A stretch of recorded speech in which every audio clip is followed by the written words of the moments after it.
vamos a dar comienzo a este tema que, como les decía, es tan apasionante para nosotros. Habíamos quedado más o menos en... Voy a compartir la pantalla, perdón. Cierto que tengo que aprender. El doctor Tisera me va a retar y no me va a dejar dar más clases. No, por favor, doctor. Entonces, toda la pantalla, así, y ahí dice compartir. Bien, ahora entonces voy a compartir la pantalla. Cualquier cosa me interrumpen, ¿eh? No hay problema. A mí no me molesta para nada que me interrumpan si es necesario.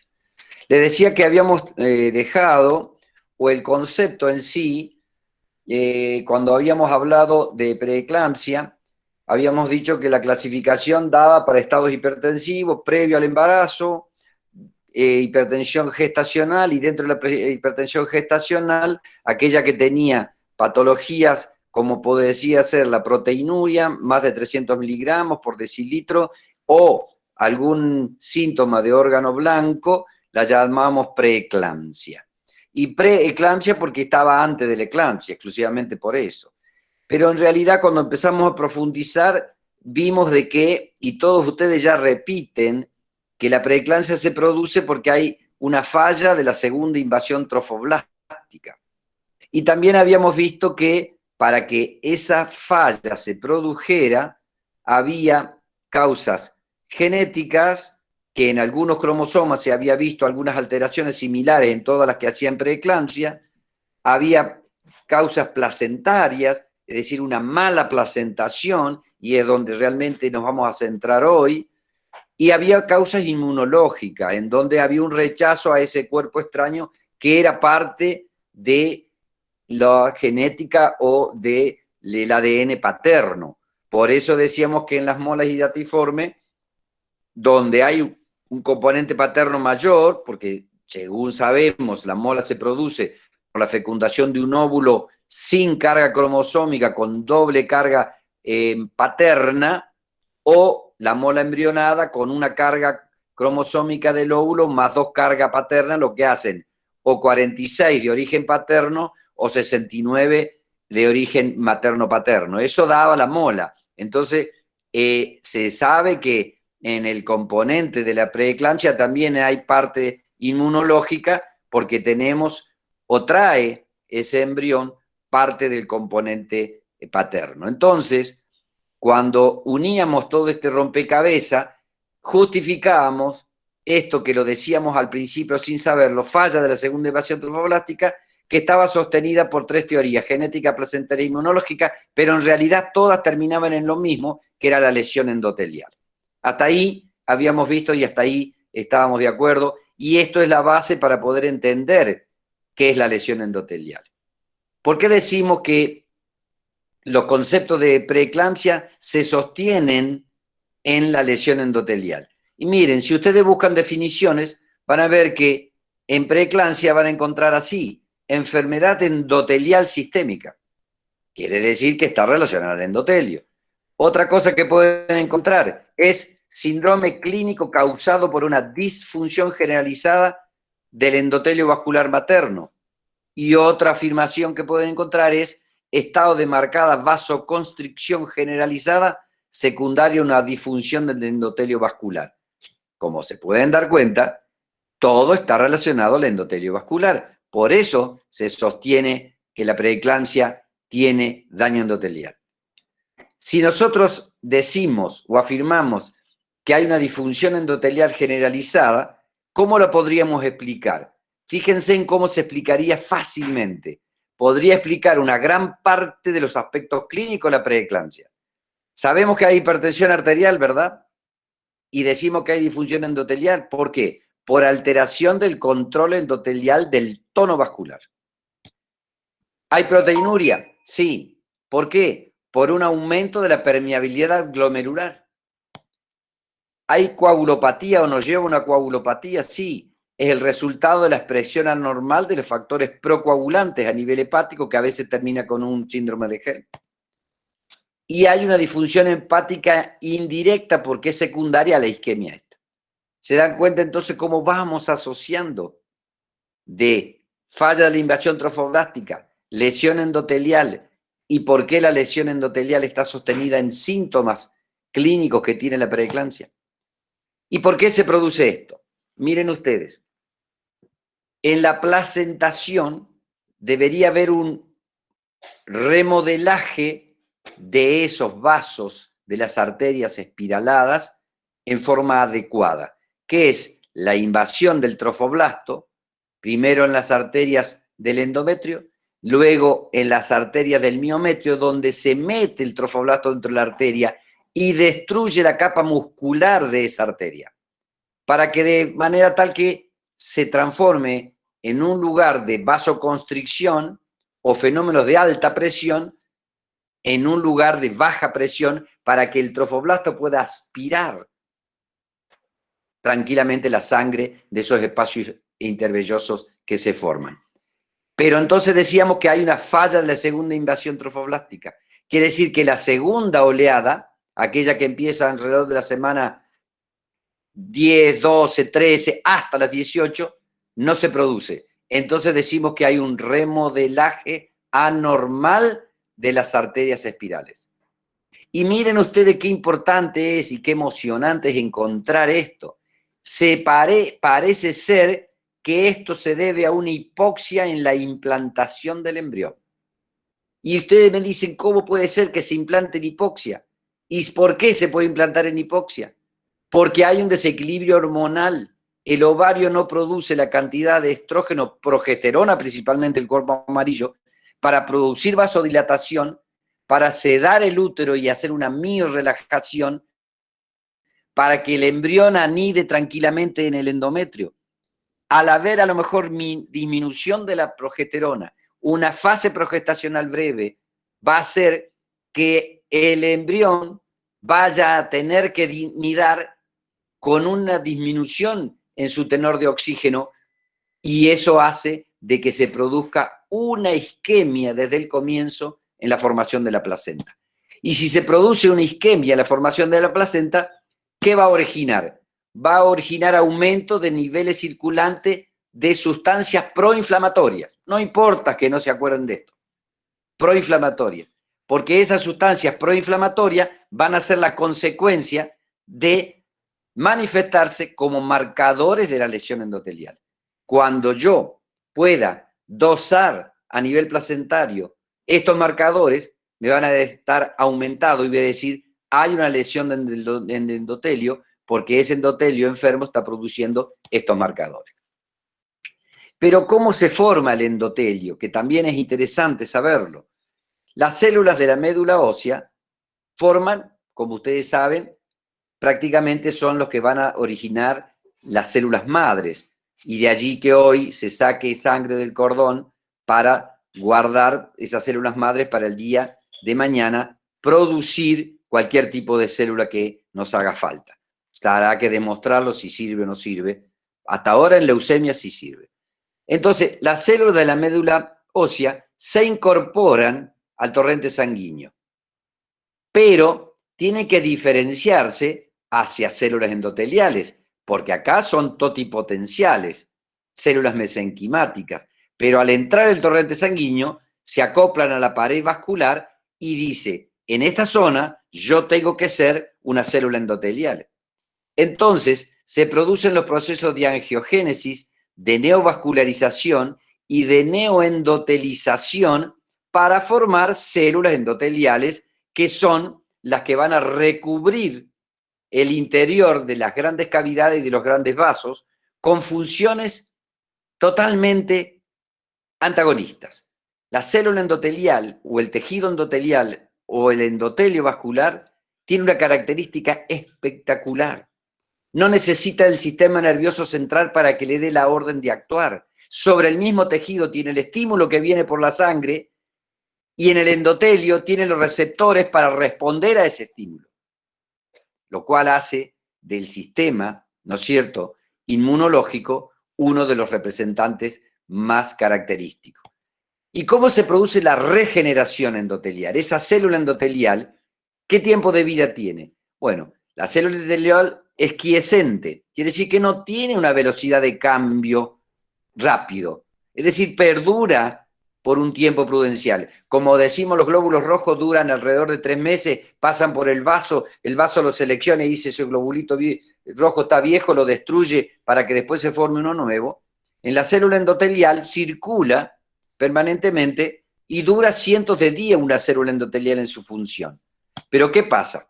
Cuando hay una injuria a nivel de la célula endotelial, o una injuria química, como dijimos, de los marcadores de proinflamatorios, o muerte de célula endotelial, que eso va a producir hiperlipidemia, hipertensión y angioplastía, todas estas patologías, la célula endotelial se quiere diferenciar y rápidamente tiene que reemplazarse.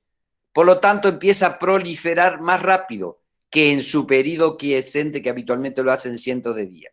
Y al proliferar más rápido, sus tasas de recambio se hacen mucho más rápido. En 4 o 5 días se recambian. Entonces compensa.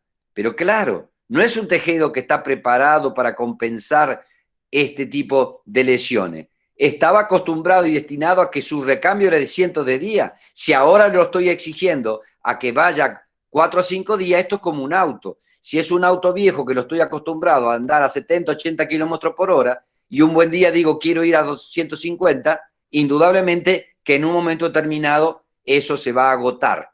Y esa reproducción rápida produce agotamiento.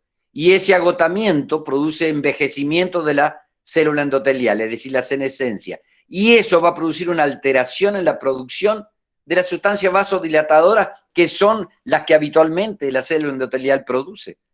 Por lo tanto, empieza a haber desequilibrio porque aquí esta injuria química y mecánica, a donde aparecen las sustancias proinflamatorias, me van a terminar diciendo que las sustancias vasodilatadoras disminuyen. Y ahí entramos a entender el porqué el desequilibrio entre prostaciclinas y tromboxanos que hablábamos que se produce en la preeclampsia. Aumentan los tromboxanos, disminuyen la prostaciclina. Acá tienen una explicación. Para esto, hoy existen los marcadores biológicos y seguramente cuando Raúl les dio la clase de ecografía, les dijo que había que medir en el primer trimestre, en la semana 11-14, el IP de las arterias uterinas, es decir, el índice de impedancia, es decir, la resistencia que ofrecen los vasos sanguíneos al paso del flujo. Y eso, si estaba aumentado, le estaba haciendo un diagnóstico precoz de decirle esta paciente va a ser preeclampsia o esta paciente va a ser restricción del crecimiento, tan solo por medir el IP de la arteria uterina. Pero no conforme con esto, la ciencia avanzó más y empezó a descubrir que existen marcadores biológicos que generalmente se los denomina predictivos inmunológicos, que también están presentes y en desequilibrio y asociado al IP de las arterias uterinas, prácticamente es un diagnóstico precoz de que esa paciente va a desarrollar preeclampsia o restricción del crecimiento. Entonces, nos permite, mediante los estudios que hasta ahora se han desarrollado, especialmente los estudios de Nicolaides, en donde dar aspirina antes de la semana 14 pareciera ser que podría evitar o mejorar o disminuir el número de pacientes que hagan preeclampsia. Y esto está dado porque la diferenciación del trofoblasto, específicamente esa pseudovasculogénesis que se da durante la parte inicial del embarazo, va a ser crucial para que la placentación se haga normal o no, y para que haya un buen funcionamiento de la interfase materno-fetal. Es decir, si la segunda invasión trofoblástica, que es más fácil, se produce, existen buenos espacios intravellosos con una buena carga de sangre y una buena perfusión de oxígeno hacia el feto. Pero si la placentación no es normal, fracasa la segunda invasión trofoblástica, ya les voy a decir por qué fracasa, vamos a tener una interfase materno-fetal inadecuada y entonces allí el feto va a empezar a sufrir porque no va a tener la oxigenación. 2 palabras, no importa que no lo graben, pero sí que saber que existen. Estos son los predictivos inmunológicos o los factores bioquímicos que se pueden medir para asociarlos a un diagnóstico precoz de preeclampsia. En el mundo ya hay muchas investigaciones sobre muchos de ellos. En la actualidad en Argentina no son muchos los que se dosan, pero sí el factor de crecimiento del endotelio vascular, el factor de crecimiento placentario y sus 2 antagonistas, Estos eran factores de crecimiento endotelial. Estos dos son oponentes, porque si estos aumentan mucho, estos tienen que aumentar para compensar, que son el factor tirosinquinasa y el factor tirosinquinasa soluble, que es el que se está midiendo. Después existen otros, como la endoglina, la proteína C, la pretraxina, pero no viene al caso. Nosotros nos vamos a quedar con esto para que ustedes se recuerden que esto es lo que hoy se está midiendo y se puede pedir como screening del primer trimestre para diagnóstico precoz de preeclampsia junto con el IP de las arterias uterinas. ¿Y cómo actuaría esto? Miren ustedes qué interesante. Les dije que había un fenómeno de hipoxia, ¿se acuerdan? Cuando el huevo venía a anidar. Esa hipoxia, al no haber buena perfusión, ¿qué hace? Estimula ¿a quién? Al factor de crecimiento del endotelio vascular. Le dice, che, no me estoy oxigenando bien. ¿Por qué no producís más endotelio vascular adecuado para que se compensen?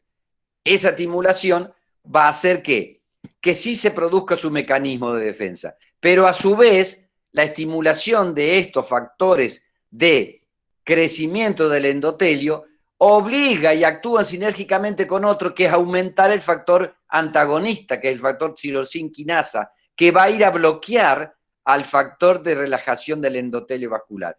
Entonces, que es antagonista del factor de crecimiento del endotelio, factor de crecimiento placentario, va a terminar llevando a una disfunción endotelial generalizada. Miren cómo sería ese mecanismo. No quiero que graben los nombres, solamente cómo es el mecanismo de acción, porque ustedes van a vivir una época en donde el médico no puede desconocer lo que es la etio y la fisiopatogenia de la preeclampsia, cosa que nosotros la venimos a aprender hace muy poquito y pasamos muchos más nuestros años sin saber de qué se trataba. Eso que ustedes ven ahí es un endotelio vascular, es una cavidad vascular de una arteria en donde miren cómo van todas las sustancias en el torrente sanguíneo. ¿Qué va a aparecer? Van a aparecer esas lesiones vasculares con sustancia proinflamatoria. Esa sustancia proinflamatoria, entre las que se encontraba la NAD oxidasa, ¿se acuerdan que era la nicotina, aminoadenin? Bueno, esta, ¿qué hace? Va a actuar sobre el endotelio vascular, produciendo sustancias reactivas al oxígeno, o que le llamamos también radicales libres, sin nada que ver con la política. Esos radicales libres empiezan a circular y son nocivos para el endotelio vascular. Por lo tanto, las placentas sometidas a la hipoxia muestran una mayor expresión de la NAD oxidasa. Quiere decir que si ese huevo anidó en hipoxia, se liberaron sustancia proinflamatoria. Entonces, esa hipoxia estimula aún más la expresión de estas sustancias proinflamatorias como la NAD oxidasa o el factor de necrosis tumoral alfa. Esto va a hacer que se produzca una alteración en el óxido nítrico, ya que al aumentar el estrés oxidativo va a haber presencia de peroxinitrito. Graben esto, porque esta palabra, peroxinitrito, hoy es el elemento básico para entender por qué disminuye el óxido nítrico. Si ustedes recuerdan, el óxido nítrico era un potente vasodilatador que se derivaba de la L-arginina, que estaba en el torrente sanguíneo, dentro de lo que eran las células endoteliales. L-arginina, aminoácido esencial, produce óxido nítrico produce vasodilatación. Es lo normal, es lo que corresponde. Pero la presencia de estos compuestos, que son sustancias proinflamatorias, van a producir radicales libres. Ese radical libre, ¿qué va a ir? Como anda libre y lo encuentra el óxido nítrico, se une al óxido nítrico y va a formar los peroxinitritos. Ya les explico cómo se forma y van a ver cómo van a entender este mecanismo. Por lo tanto, estas modificaciones forman un círculo vicioso donde los peroxinitritos, que son esas sustancias tóxicas y que lesionan el endotelio, afectan más la diferenciación vascular de la placenta y, por supuesto, producen vasodilatación. Bueno, esto es un trabajo donde se muestran cómo hoy se están describiendo marcadores para esto. Pero volvamos a lo que habíamos empezado. Dijimos que la preeclampsia se caracterizaba por una falla de la segunda invasión trofoblástica. Hasta acá, todos lo sabemos, todos me siguen. y que tenían un componente genético placentario inmunológico y que todos terminaban dando una lesión endotelial. Y hasta ahora vimos cómo era el mecanismo de esa lesión endotelial. La presencia de implantación hipóxica, la liberación de sustancias proinflamatorias que iban a formar radicales libres, que iban a unirse al óxido nítrico, que era el potente vasodilatador, y así le hacía perder el equilibrio entre prostaciclina y tromboxanos, y se producía una lesión endotelial con la consiguiente consecuencia de la vasoconstricción y la hipertensión durante el embarazo, denominada preeclampsia. ¿Me siguen hasta ahora? ¿Alguna duda? Todo bien, profe. ¿Todo bien? ¿No se me durmieron? No, estamos todos acá. Profe. Me parece que hay varios dormidos ahí, profe. ¿Sí? Bueno, entonces los dejo de compartir la pantalla. No. No, está bien. Los criollitos ya vuelven. Perfecto, profe. A ver por dónde anda. No. La idea es que los pueda ayudar, ¿eh? Bien. Tiene la posibilidad de ver esta clase, que es una clase, creo yo, que magistral al respecto, así que no hay que perder la oportunidad. Les muestro acá otra cosa. ¿Me están viendo la pantalla ahí? Sí, maestro, sí. Bien. Sí, profe. Entonces, Sí, profe. para entender un poquitito lo de la inadaptabilidad inmunológica. Es una respuesta inmunológica normal contra el trofoblasto, lo que hace una producción de radicales libres de oxígeno, y eso va a producir una activación de neutrófilos y linfocitos T, que va a hacer una liberación de sustancias a donde va a haber lesión de las células endoteliales, lesión de la matriz subendotelial y activación de la cascada de coagulación. Por eso, hoy podemos decir que en las mujeres normotensa el conteo de linfocitos T es adecuado en cantidad suficiente y numerosa, pero en las mujeres que van a desarrollar la preeclampsia hay una disminución de los linfocitos T como otro de los factores. Y acá un modelo esquemático de la vasculatura uterina a nivel de las arterias espirales, que todos seguramente lo han visto ya, porque esto, si lo googlean, lo van a encontrar. A mano izquierda van a tener una arteria espiralada no embarazada. A la derecha van a encontrar una arteria espiralada en una placenta y en una decidua con una invasión trofoblástica adecuada, ya que miren cómo muestra esa invasión del trofoblasto dentro de la arteria y dentro de lo que es la decidua. Miren hasta dónde llega la capa. No tengo el cursor, no sé por qué. Bien, bueno. De manera tal que no... Ahí se ve el cursor. Si usted lo mueve, ahí se ve. ¿Se ve? Puede señalarlo, ¿sí? Ahí se ve. Yo no lo Ahí veo. está. Sí, ahí está cerca de la arteria espiralada. Bueno, no lo veo, no sé por qué. Es un potito negro, a la derecha lo va a ver. Bueno, se ve que estamos viejos ya. Bueno, y eso es lo normal. Y el tercer punto sería, o el del dibujo del medio, es la preeclampsia, donde ustedes ven que la invasión trofoblástica no fue completa, fue interrumpida. ¿Por qué? Porque se produjo la primera invasión trofoblástica, pero la segunda no. De manera tal entonces que esa arteria espiralada responde a los fenómenos vasopresores. Por eso entonces, esto explicaría lo que es el daño endotelial vascular. Y esto es lo que le habías mostrado hace un ratito, en donde al haber el daño endotelial se producía una disfunción endotelial generalizada que justificaba lo que era la hipertensión arterial, la proteinuria, la coagulopatía y la disfunción hepática. Bien, voy a volver a buscarle.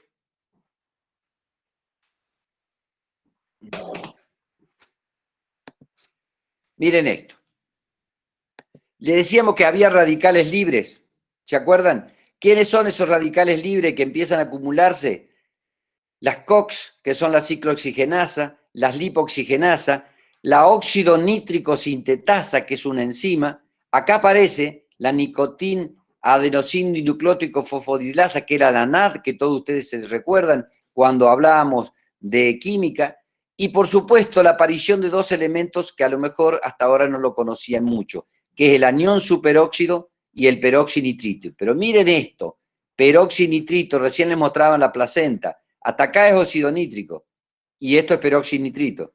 Pero si ustedes ven, anión superóxido son 2 oxígenos. Esos 2 oxígenos están acá y acá está la unión. Ya van a ver ustedes más adelante. Entonces, el mecanismo predominante de esta disfunción endotelial es esto, la presencia de especies reactivas que pueden deteriorar la producción de óxido nítrico a través de varios mecanismos. Estas especies reactivas del oxígeno van a representar el daño endotelial porque producen un daño oxidativo, ya que van a alterar la vía del óxido nítrico y van a aumentar la activación de las plaquetas. Acuérdense, en pérdida del equilibrio entre tromboxanos y prostaciclina.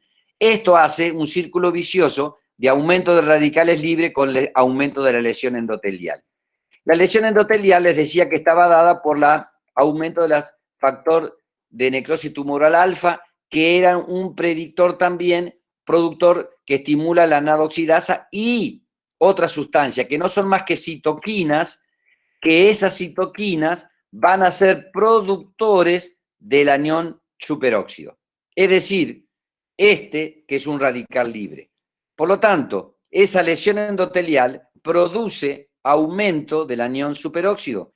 Esto va a afectar directamente la vía del óxido nítrico porque va a producir una disfunción endotelial y un aumento del riesgo de trombosis vascular.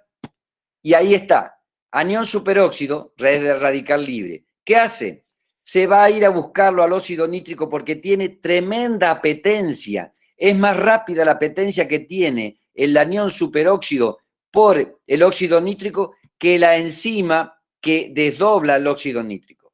Entonces, se va a formar, si ustedes ven ahí en el dibujo, se va a formar anión superóxido a la izquierda, más óxido nítrico a la derecha, se suman un nitrógeno y 3 oxígenos. ¿Y qué es eso? Es el peroxinitrito. ¿Y qué es el peroxinitrito? Un potente oxidante que es capaz de nitrar las proteínas y producir daño celular. Y al producir daño celular, indudablemente va a producir lesión endotelial. Miren en este resumen. El aumento de la expresión de uno de los radicales libres o de las sustancias proinflamatorias como el factor de necrosis tumoral alfa, todo lo que va a producir. Pero en síntesis, va a estimular a la óxido nítrico sintetasa, que está ahí arriba en rojo a la derecha, y la nadoxidasa va a producir el anión superóxido. Entonces, uno aporta el anión superóxido, que es la nadoxidasa, o sea, la sustancia proinflamatoria, y la óxido nítrico sintetasa produce el oxígeno, el óxido nítrico a partir de la N-arginina. Pero el anión superóxido, cuando lo ve al óxido nítrico, lo toma y forma el peroxinitrito. Y eso es lo que produce la lesión endotelial. Y acá está esto, que no se lo repito, porque ya lo habíamos visto recientemente. Es decir, ya voy a mostrarles otras diapositivas para continuar con la charla. Entonces, la invasión incompleta del trofoblasto, ¿a qué se puede deber? Puede deberse a una interacción defectuosa entre la expresión de los factores de crecimiento en los macrófagos dependientes de los factores inmunológicos y receptores del trofoblasto. No les complico la vida. ¿Qué pasa? Ustedes saben ahora, con todo lo que vimos, que no se produce la segunda invasión trofoblástica. El problema es que queremos saber por qué se produce esto. Porque hay sustancias que van a ir a interferir. Y todo esto de la circulación placentaria en la preeclampsia es lo que vimos recién. La disminución de la L-arginina, la disminución de la liberación del óxido nítrico. Pero miren, esto que es muy interesante. El DNA fetal y la preeclampsia en la restricción del crecimiento. Ustedes saben que también dentro de los avances, aparte de medir los marcadores bioquímicos para preeclampsia, también se está midiendo el ADN fetal en sangre materna. Pareciera ser que si en una madre que se dosa sangre de ADN fetal y está aumentado, tendría mayor posibilidades de desarrollar preeclampsia. Hoy en día son muy caros estos estudios y no se hacen en Argentina y solamente se los pide en caso de realmente de necesidad. Pero prontamente veremos que se puedan hacer y eso nos va a ayudar. Pero ¿a dónde quiero llegar con esto?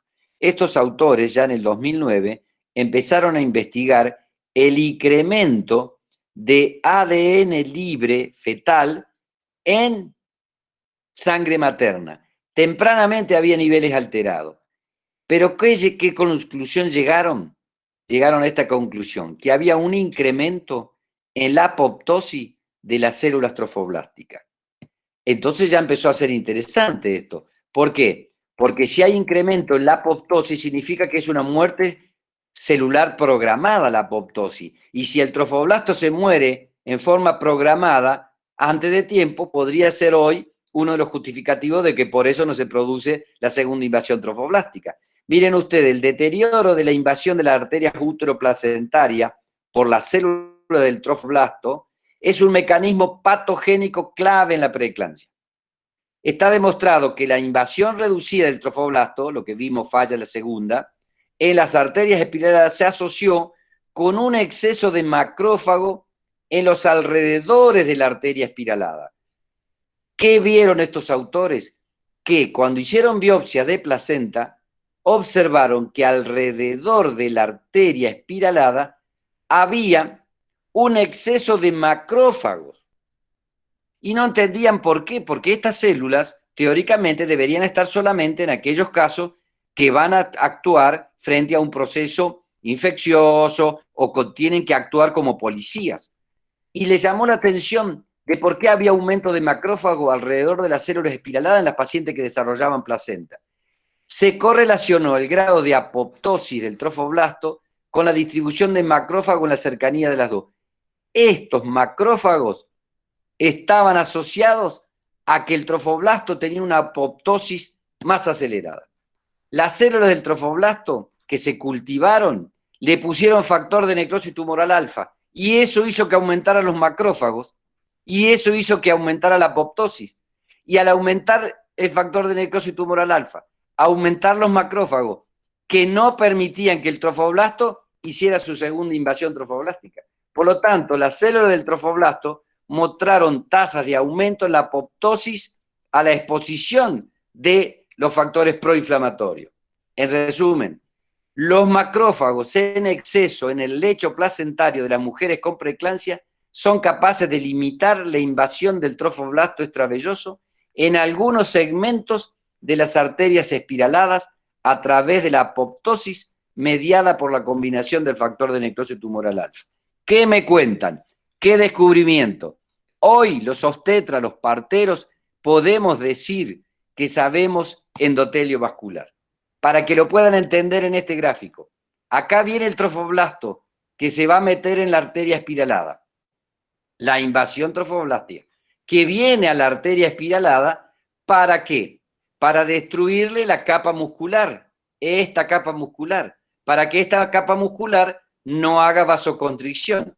Pero ¿qué pasa? Vienen los macrófagos que se han aumentado por culpa del factor de necrosis tumoral alfa, empieza a haber aumento de macrófagos. ¿Qué hacen los macrófagos? Le dicen al trofoblasto, vos acá no entrás. Lo interrumpen.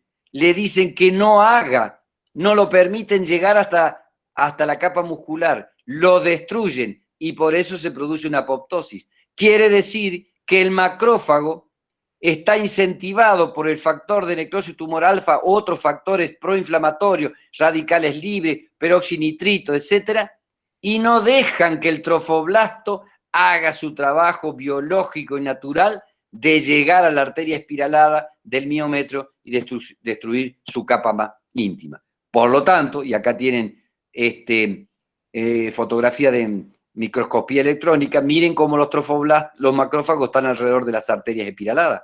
¿Ven? Arteria espiralada dilatada, y acá el factor de necrosis tumoral alfa, como las arterias se achican todas. Por lo tanto, entonces, vamos a llegar a... y acá ven esto. En una arteria espiralada normal, el trofoblasto, se producía la vasodilatación por la pérdida de la capa muscular. Pero en la arteria espiralada que hay macrófago, destruyen a ese trofoblasto y la arteria espiralada queda con la capa media y responde a los fenómenos vasopresores. Por lo tanto, la conclusión es que la preeclampsia es un desorden placentario que tiene un origen genético multifactorial.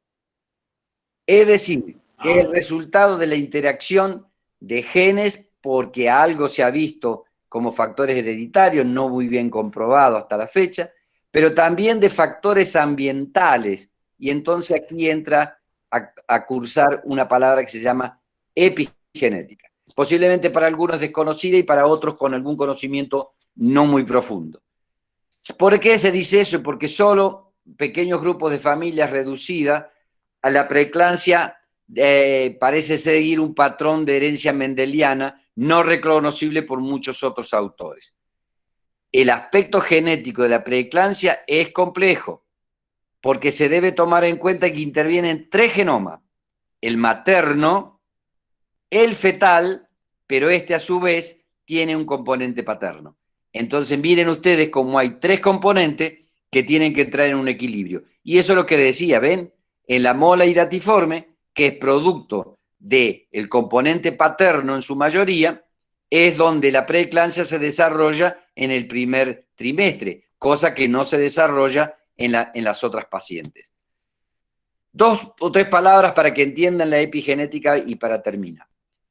En el estudio de todos aquellos factores no genéticos que intervienen en la determinación del desarrollo del organismo desde la fecundación del huevo hasta la reproducción sexual, pasando por la edad adulta, interviene la regulación heredable de la expresión génica, sin cambios en secuencia en los nucleóticos.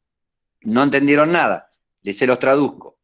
La epigenética no es un cambio en la secuencia del ADN, porque eso sería un cambio genético, sería una anomalía. Eso se podría producir en una anomalía genética como el síndrome de Down, el Patou, el Edwards, etc. No, acá el ADN no se cambia. Pero ¿qué es lo que pasa? Ese ADN se va a ver modificado. Se puede decir que la epigenética es el conjunto de reacciones químicas y demás procesos que modifican la actividad del ADN sin alterar su secuencia. Esto fue descrito en 1942 por Conrad Waddington, en donde, para referirse al estudio de las interacciones entre genes y el ambiente que se produce en los organismos. Y ahora van a entender mucho mejor. La regulación epigenética se puede dar por cambio en la conformación de la cromatina, ¿se acuerdan que era uno de los componentes del núcleo?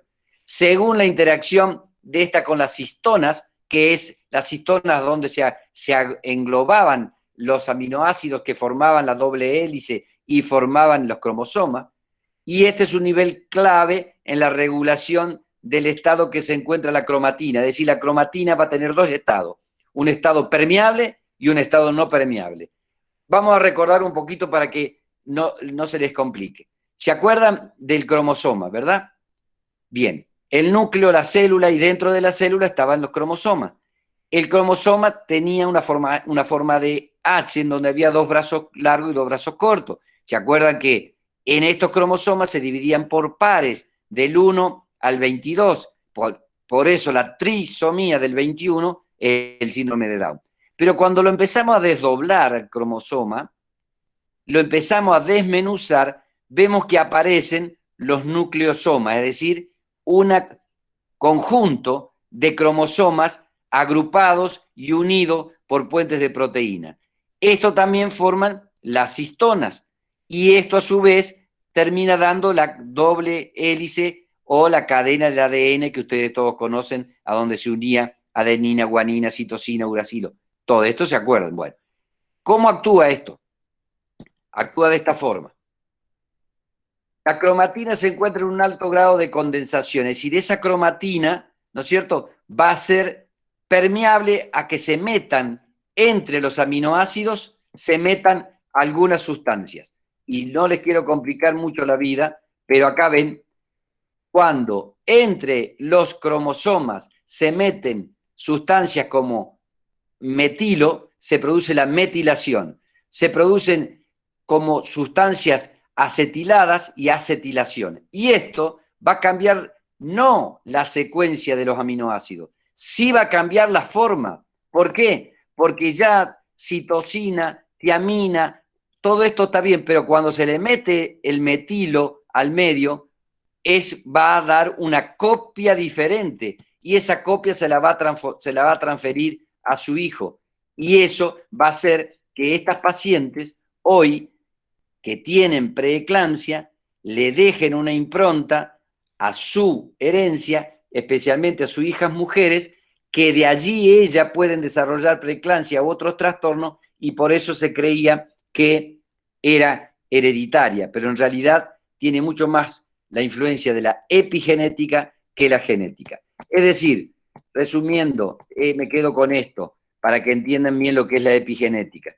La epigenética siempre ha sido todas esas cosas extrañas y maravillosas que no se pueden explicar por la genética. Lo dijo esta profesora de genética Denise Barlow de Viena.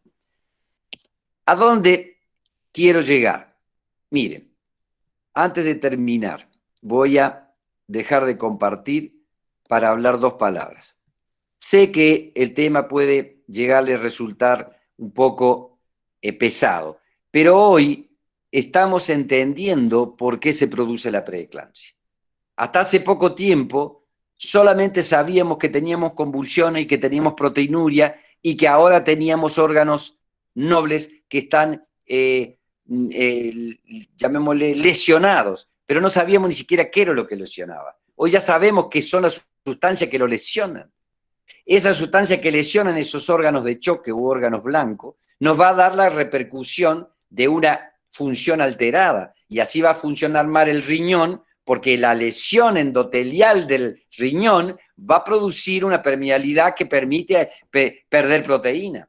La lesión endotelial a nivel cerebral va a producir la mosca volante, va a producir la visión borrosa y va a producir el edema y va a producir la convulsión eclámptica.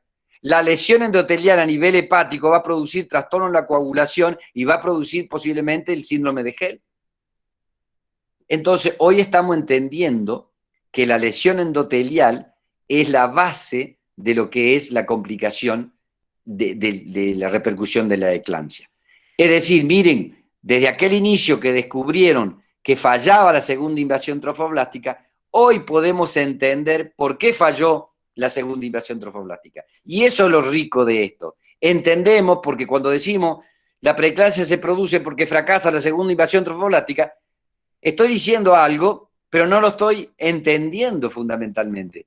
Hoy yo lo entiendo porque la lesión endotelial, la presencia de los radicales libres, el aumento de las sustancias proinflamatorias, me permite que disminuya el óxido nítrico, me permite que disminuya la vasodilatación y aumente la vasoconstricción, y esto termine dando los estados hipertensivos. Es decir, que hoy se entiende. Y la epigenética implica que no produciendo una lesión en la secuencia de los aminoácidos, sí no los deja copiar igual porque se le meten grupos metilo y acetilo que lo hacen diferente a esa secuencia. En síntesis, hoy todavía no se sabe demasiado de esto. Y yo les voy a traer algo que es agradable, lo encontré posiblemente con la disculpa de mis queridos ayudantes, de mis queridos discípulos, mejor dicho, que ya lo han visto en otras oportunidades. Entonces, es como que hay una redundancia, pero creo que para ustedes que no lo han visto, merece que se los cuente. Es decir, no tenemos demasiadas cosas para poder evitar la preeclampsia. Les decía que también sabemos, gracias al estudio de la epigenética, las enfermedades del adulto de origen fetal. Es decir, enfermedades metabólicas, hipertensión, diabetes, infanto-juvenil, todo el síndrome metabólico se inicia en el útero materno. Lean cualquier artículo que digan los 1000 primeros días de vida, en donde desde la concepción hasta los 2 años, toda la impronta que le generamos a ese individuo es lo que va a desarrollar o lo que va a hacer ese individuo el día de mañana. Mientras tanto, como no tenemos muchas cosas para tratarlo, porque sí hemos avanzado mucho, ahora tenemos diagnóstico. Y lo que le decía, que seguramente Raúl les explicaba, en ecografía. Hoy si pedimos los marcadores, ya sea de las arterias uterinas y los marcadores bioquímicos, hoy podemos aseverar cuál paciente va a ser o no va a ser preeclampsia. Y en el mientras tanto que encontremos el tratamiento adecuado para evitar la preeclampsia, instrucciones al feto. Esto lo saqué de un libro de obstetricia viejo ya, del año 1900, no sé si 80 o 90. Decía algo así, un profesor decía que mientras tanto teníamos que dar instrucciones al feto. Y le decíamos que eligiera una madre joven y sana, de buena condición socioeconómica, que midiera más de 1,60 m, y esto, fíjense si no está relacionado con el control prenatal, que sea esbelta, que sea RH positivo y que tenga un ciclo menstrual regular, que no debe fumar, no tomar drogas, ni desear medicación, que su historia familiar debe ser genéticamente impecable y debe ambicionar un control antenatal correcto y un lugar seguro donde dar a luz, que organice su medio ambiente, es el feto, tiene que estar dentro de un medio ambiente adecuado, que exija que su nacimiento no sea ni de pretérmino ni de postérmino, que no permita que las membranas se rompan precozmente y por encima de todo, que entre al mundo primero con la cabeza y con el mínimo retraso una vez el viaje haya empezado. Pero fíjense en qué sabiduría tiene esto. Cuando hayas llegado, respira rápidamente antes que corten tu cordón. Luego pide ser dirigido hacia la unidad de cuidados intensivos. Mediante todo esto, tienes la mejor posibilidad de sobrevivir a los riesgos de tu vida prenatal. Miren qué interesante en estas instrucciones al feto todo lo que aprendimos. Pero seguro que se quedaron todavía con dudas y no entendieron bien lo que es la epigenética. Y para eso les voy a mostrar un ejemplo. Estos que están acá, como todos ustedes conocen, son una raza de pingüinos emperadores que se encuentran solamente en la Antártida. Son pingüinos de una estatura mucho mayor que los otros, que tienen un colorido diferente, que son todos iguales entre sí, pero que en realidad esto es lo que es la genética del pingüino emperador. Tiene una característica que tiene un graznido especial que simula un canto. Por lo tanto, su genética va a conllevar a eso. Pero puede pasar que la evolución de ese embarazo, de cualquier paciente embarazada, dentro del útero materno, sufran estimulaciones o consecuencias que cambien su medio ambiente. Para ello, en estos pingüinos, el padre es el que empolla el huevo. La madre, una vez que se produjo el nacimiento del hijo, vuela en busca de alimentos y el padre tiene que tener al huevo entre las patas para que no pierda temperatura. Por eso los pingüinos caminan de esa forma para llevar el huevo entre las patas y que tenga calor. Pero puede suceder de que la epigenética interfiera. Puede suceder que ese padre no mantenga el calor adecuado, que se caiga ese huevo y que sufra algunas consecuencias del medio exterior, como podría ser la metilación o la acetilación de ese ADN. Y por lo tanto, eso podría demostrar lo que es la epigenética, porque en vez de salir un pingüino emperador con las características de su graznido específico, le pasaría lo que le pasó a Happy Feet, que por un trastorno epigenético del padre no pudo lograr terminar lo que era la evolución natural de esos animales. Espero que esta charla, que puede haber sido un poco larga o tediosa o pesada, les haya permitido hacer un diagnóstico más profundo del entendimiento, mejor dicho, de lo que es la preeclampsia. Hoy sabemos que la preeclampsia ya es una patología de origen sistémico y que realmente en poco tiempo yo aspiro o auguro, tal vez no lo vea, pero seguramente ustedes sí se van a acordar el día de mañana cuando existan la forma de prevenir la preeclampsia. Hoy la podemos predecir y el día de mañana la podemos prevenir.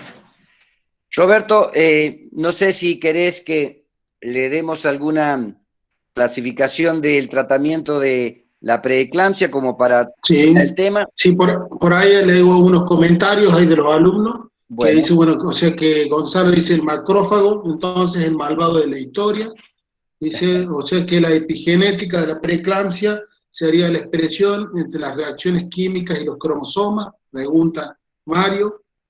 Eh, Después, a ver, más allá de que le felicitan por la clase, o sea que ahora se sabe que el factor de necrosis tumoral alfa es un factor importante en la fisiopatogenia, se podría dirigir una terapia para reducirlo. Bueno, una vez que se va sabiendo las causas, bueno, yo pienso que van a empezar a aparecer tratamientos y como usted bien dice, eh, ciertos tratamientos específicos para poder prevenir este tipo de patología. ¿Mm? perfecto. Sí, yo creo que a mí me parece que se ha avanzado muchísimo y eso hace que hoy podamos, posiblemente yo soy medio fanático de estas cosas y me entusiasmo mucho porque vengo de una época, ayer se lo comentaba, creo, en donde decíamos que cuando tengas un hijo médico, si es inteligente que sea clínico, si es medianamente inteligente que sea cirujano y si es un burro que sea obstetra. Yo viví esa época en donde los obstetras fuimos muy menospreciados, donde en realidad no se nos consideraba una especialidad que tenía jerarquía.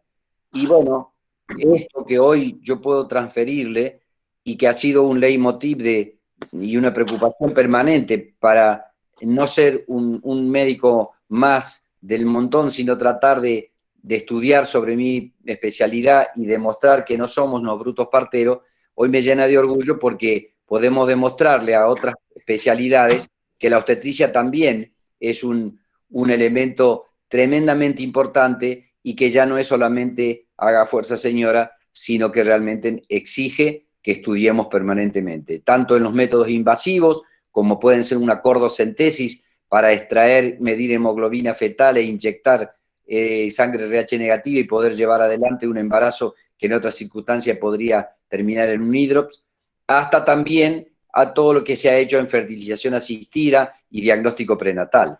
Es decir, creo que por ahí pasa, ¿no?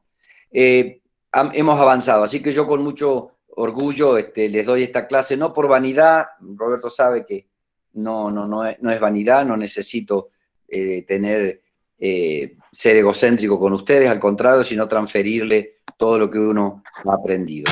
Y acá les voy a dar un cuadrito de cómo sería el manejo de la paciente que llega con estado hipertensivo y aquí podremos aprovechar para hablar un poco de las drogas.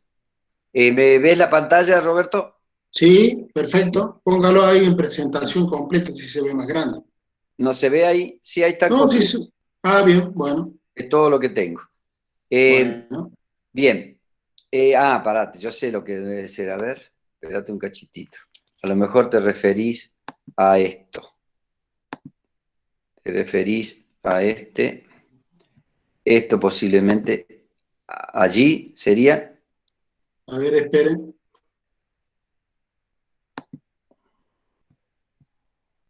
A ver. Ahí Bueno, se ve y ahora póngalo en presentación. Ahí está. eso ¿Está es bien? ahí, Perfecto. lo máximo. Bien. Entonces, para terminar con este tema, es muy importante que ustedes sepan qué van a hacer con una paciente gestante con preeclampsia. El primer paso que deben hacer es admisión a la paciente en el ingreso. Es decir, la paciente llega a la consulta y ustedes la tienen que admitir en un lugar a donde tengan controles estrictos. Por eso dice admisión en sala de partos. O al menos en un lugar a donde realmente puedan darle la atención adecuada. Lo primero que deben hacer de saber que esa paciente, si es un embarazo de menos de 24 semanas, de más de 34 semanas, o está entre la semana 24 y 34. Es decir, cuando llega, le preguntan a la paciente qué edad gestacional tiene o a los familiares, ¿no es cierto?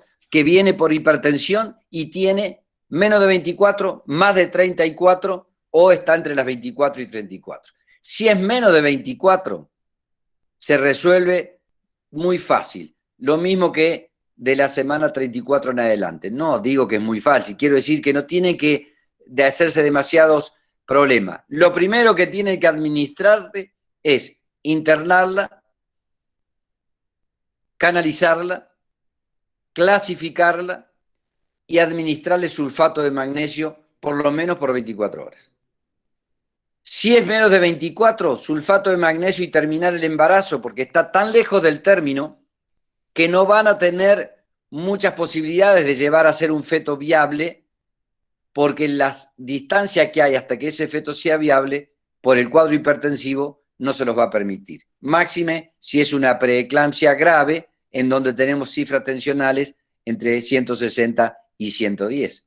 Entonces, droga de elección, repetimos esta mañana, errores en el examen.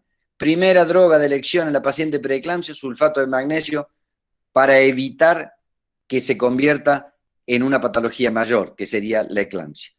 Luego que la canalizo, le pongo el sulfato de magnesio, mido la presión, la clasifico si es una preeclampsia grave o una preeclampsia leve o moderada. Me fijo si tiene menos de 24 semanas o más de 34. En los dos casos extremos, sulfato, terminación del embarazo. Más de 34, sulfato de magnesio y parto o cesárea. Acá dice magnesio y parto, sería terminación del embarazo. Pero resulta ser que puede ser que estén entre las 24 y 34 semanas. ¿Qué hago aquí? Iniciar profilaxis con corticosteroides. ¿Por qué? Porque yo debo madurar a ese feto. Tengo que fijarme cómo está el estado materno. ¿Por qué? Porque si el estado materno fetal está alterado o hay ruptura de membrana, yo apenas tenga el sulfato de magnesio, voy a terminar el parto. En cambio, si esto se equilibra y no tiene la bolsa rota, permitiré por lo menos que se produzca la maduración pulmonar. Ahora bien, ¿qué drogas uso? Dije sulfato de magnesio, pero también tengo que actuar sobre el estado hipertensivo. Y acá va si es una emergencia hipertensiva o si es una preeclampsia moderada. Si es una emergencia hipertensiva, ajeno al sulfato de magnesio, por otra vía debo colocarle labetalol como droga primaria o de elección. Existen otras drogas. Acá no se consigue, pero en otros países se puede administrar hidralacina. Y en última instancia, si no tienen labetalol y no tienen hidralacina y llegan a tener la vieja clonidina, también puede utilizarse para poder bajar las cifras tensionales, porque la primera fue el sulfato para evitar las convulsiones y ahora tienen que tratar de bajar la presión. Concomitante a eso, tienen que usar drogas por vía oral para que vaya haciendo efecto y luego puedan retirarle la venoclisis. Entonces tendrán dos drogas de elección, que son la nifedipina o la alfa-metildopa. ¿Por qué les doy estas dos opciones? Porque hoy en Argentina no se consigue nifedipina. Creo que la vez pasada nos decía Raúl o Sebastián que en el hospital no tienen nifedipina, por lo tanto tendrán que recurrir al labetalol vía oral, que es caro, o si no al alfa-metildopa, que tiene un mecanismo de acción de ocupar los receptores de la dopamina. Por eso se llama alfa-metildopa, porque es un falso transmisor. De manera tal que ustedes comienzan con la dosis de ataque vía endovenosa y luego comienzan con la vía oral. Si tienen nifedipina, no hacerla nunca sublingual, porque produce una hipotensión muy marcada con la muerte del feto. Por lo tanto, siempre es vía oral, pero la pastilla se traga de 10 o 20 miligramos, nunca en gotas sublinguales. Entonces, una vez que yo puedo controlar la crisis hipertensiva y estoy evitando que me haga la convulsión, voy a pensar en el manejo expectante solamente si estoy entre las 24 y 34 semanas y el cuadro clínico no se agrava. ¿Por qué? Porque todos sabemos que el mejor tratamiento para la preeclampsia grave es la terminación del embarazo. Acá puedo entender que hay después de un curso completo de corticoides, ver si hay una restricción del crecimiento o flujo reverso, terminación del embarazo. Si el estado materno está alterado, ruptura de la membrana, terminación del embarazo. Es decir, solamente tomen la conducta expectante para la maduración pulmonar. No sé si... lo otro que puede pasar es que esta paciente no evolucione bien y lo lleve al síndrome de Hell, que es una complicación evolutiva de la preeclampsia. En el caso que tengamos el síndrome de Hell, bueno, indudablemente que la medicación ya va a ser más específica, la paciente tiene que estar en terapia, probablemente se le pueda agregar como hipotensor nitroglicerina o incluso en algunos casos recurrir al nitroprusiato, pero como esto es muy tóxico, trata de evitárselo, pero frente a la crisis hipertensiva, bien vale bajar la presión para evitar un accidente cerebrovascular.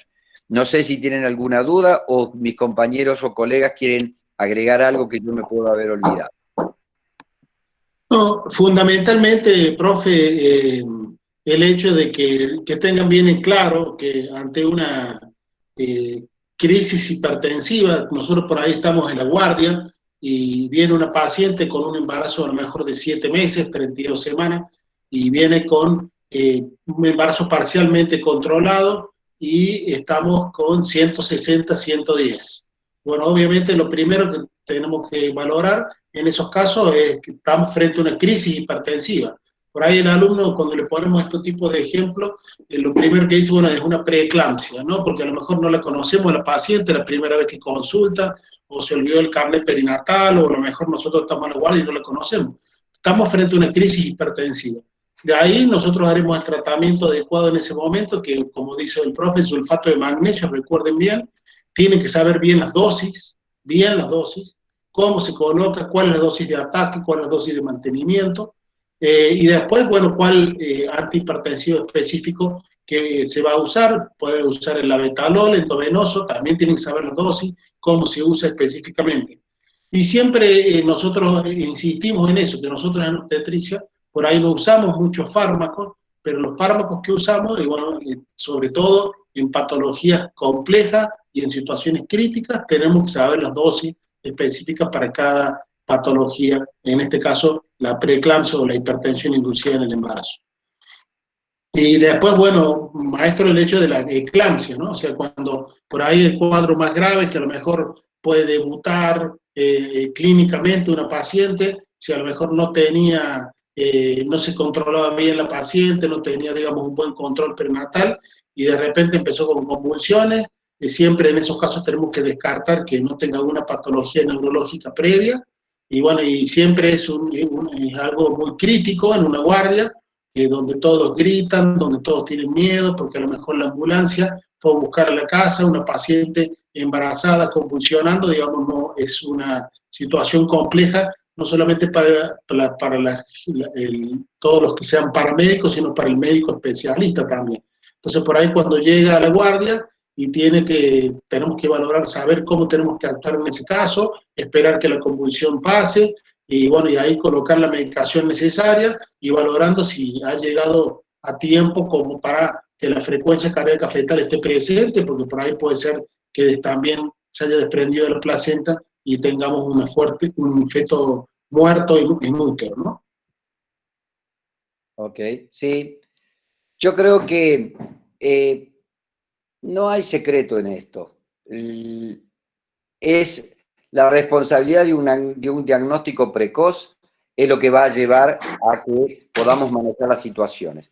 Si lo podemos manejar desde el comienzo, sospechando, si Raúl le hace el estudio de las arterias uterinas y nota que hay un IP alterado y le pide los marcadores bioquímicos y le empieza a medicar con aspirina, seguramente esa paciente va a tener un alto porcentaje de no desarrollar la preeclampsia.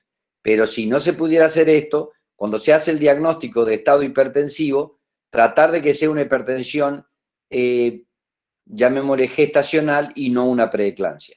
Y si lamentablemente se produce la preeclampsia, porque es algo que no lo estamos manejando nosotros, lamentablemente, tratar de ver que sea una preeclampsia leve, diagnóstico precoz y tratamiento adecuado. Y si llega ya en la preeclampsia grave o en la crisis hipertensiva, saber que a corto plazo debemos terminar el embarazo porque es la única solución de esto, porque si no nos va a llevar al agravamiento progresivo y esta preeclampsia grave nos va a llevar a la probable eclampsia y al probable síndrome de HELLP. Entonces, sabiendo que es una patología progresiva, es como que no nos puede sorprender.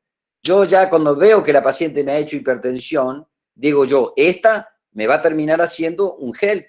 Entonces, yo empiezo a hacer un seguimiento estricto de esta paciente para poder evitar y tratar de sacar al feto dentro del marco prudencial de madurez lo antes posible para que se reduzca la patología.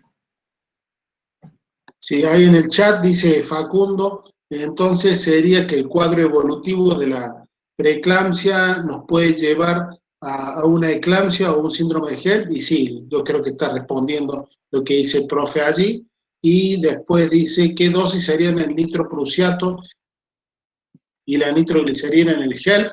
El HELP, que es hemólisis, enzimas hepáticas elevadas y plaquetopenia, bueno, es una patología de manejo conjuntamente del obstetra con el médico terapista. Esa paciente va a estar en una terapia y, bueno, obviamente que el manejo por allí específico de las drogas lo va a hacer el terapista.